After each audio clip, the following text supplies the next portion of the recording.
Bonjour à tous, je suis la Marianne Joconde, Angélique Leroy.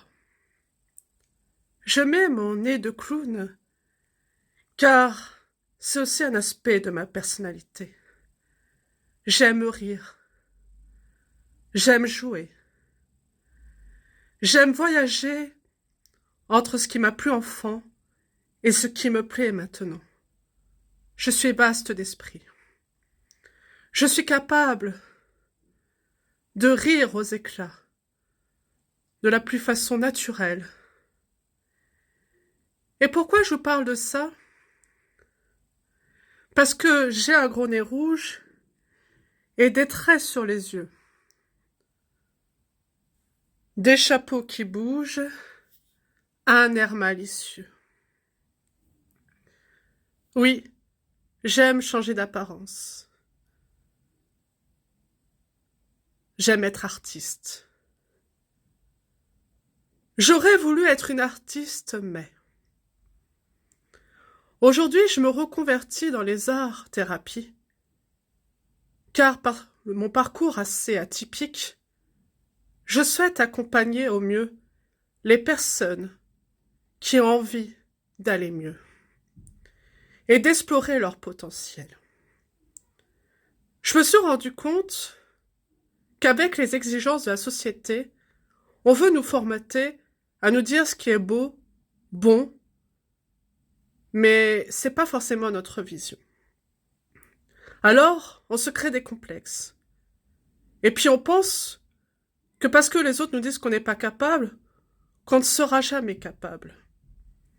Si je vous prends un exemple, quand j'étais en classe de CM1, mon professeur faisait toujours des comparaisons avec une élève qui était très douée en art plastique, qui faisait des superbes dessins, c'est clair, c'était beau, mais pour nous rabaisser.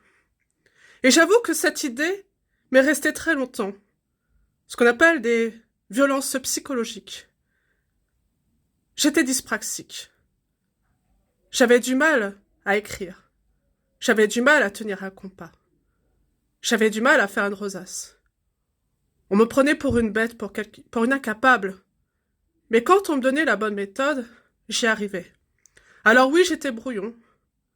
J'ai mis plus de temps que les autres pour acquérir la praxie. La praxie qui est nécessaire pour pouvoir faire des arts plastiques.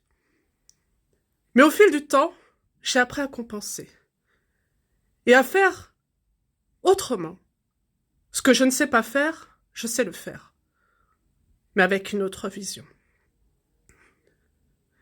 Alors c'est vrai que longtemps, je me disais, mince, il me manque de la technique. J'ai les idées, mais j'ai pas la technique. Comment je vais faire? Et c'est vrai qu'aujourd'hui, avec le numérique, on peut faire des choses si fantastiques.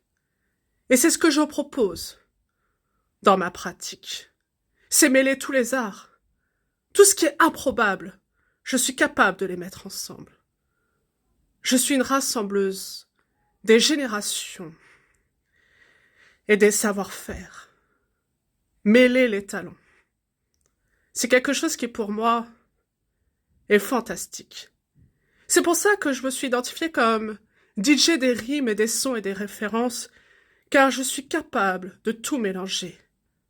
Faire de la confiture, du jam. Oui, car lorsque je me suis appelée la Marianne Joconde, je n'avais pas fait attention que j'avais utilisé les initiales, comme celui que j'adore le plus, Michael Jackson. Alors c'est vrai que je m'en inspire énormément, car dans sa façon d'être, je m'y retrouvais énormément. Et puis on s'est moqué de moi, aussi parce que j'aimais bien ce qu'il faisait. Et que je n'étais pas dans les codes, car il fallait que j'aime le rap. Et aujourd'hui c'est une revanche. Je fais du rap qui dérape. Je fais de la poésie. Je fais tout ce qui me plaît. Parce que c'est vrai que j'aimais aussi danser. J'aimais bouger mon corps. J'aimais danser dans la récréation. Mais on me disait, les blancs savent pas danser. Ça aussi, ça m'est resté. Et puis en sport, j'étais toujours la dernière à être choisie. Alors que j'étais pas mauvaise. Pareil, ça m'a freinée. J'adorais chanter. Et puis on me disait pareil, arrête de chanter. Mais je continue à chanter dans ma salle de bain. J'adorais ça. Et aujourd'hui, je chante. Alors, je vous explique mon parcours pour vous dire que rien n'est impossible. Et qu'en fait, si on vous dit tout ça, c'est parce que eux-mêmes sont des frustrés de la vie. Alors, si vous voulez être artiste, rien ne vous en empêche. Vous avez toutes les ressources en vous, avec de la détermination. Et moi, pour le coup, j'ai tous les handicaps possibles et inimaginables. Je suis la preuve même. Quand j'ai expliqué tous les disques que j'ai, on m'a dit « Ah ouais, t'as tous ces disques-là?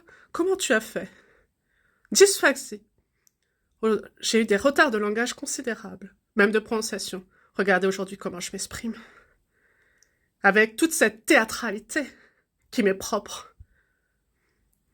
Et puis, la dyscalculie, ah ouais, ça c'est sûr, je compte encore sur mes doigts. Mais j'arrive à avoir une logique que d'autres n'ont pas. Je vois les choses autrement. Dysorthographique, oui. Mais j'arrive aussi à expliquer pourquoi ce n'est pas logique. Les règles pour les uns ne sont pas les règles pour tout le monde. Et donc, ça en fait ma spécificité, ma façon d'organiser ma pensée. Alors, comme je n'ai pas de limite, j'arrive encore à créer des choses qui n'existent pas. Et c'est pour ça, ne laissez personne vous dicter ce que vous êtes. Chacun est capable. Tous les jours, je vois sur la toile, et même dans des webinaires, quand les personnes se lancent dans l'art, ce dont elles sont capables. On n'a pas besoin de se comparer. Chacun est capable de merveilleuses choses, de magnifiques choses. Et c'est aussi pour ça que je me suis mise à écrire, pour rassembler, ensemble, l'envie de voir un monde beaucoup plus beau. Avoir cet utopisme réaliste, ce n'est pas du surréalisme. C'est une façon de se considérer. Et aussi de s'apporter des choses mutuellement. Je te fais grandir, tu me fais grandir. C'est aussi simple que ça. Et alors, être clown, ce n'est pas être fou. Être clown, c'est être profond. Et être multifacette. Et si j'aime rire, si j'aime pleurer, si j'aime être en colère, si j'aime être dans tous mes états, c'est que je ne triche pas, je suis authentique. J'exprime pleinement mes émotions. Que cela plaise ou non. Vive les arts thérapie. Avec le smile en slam.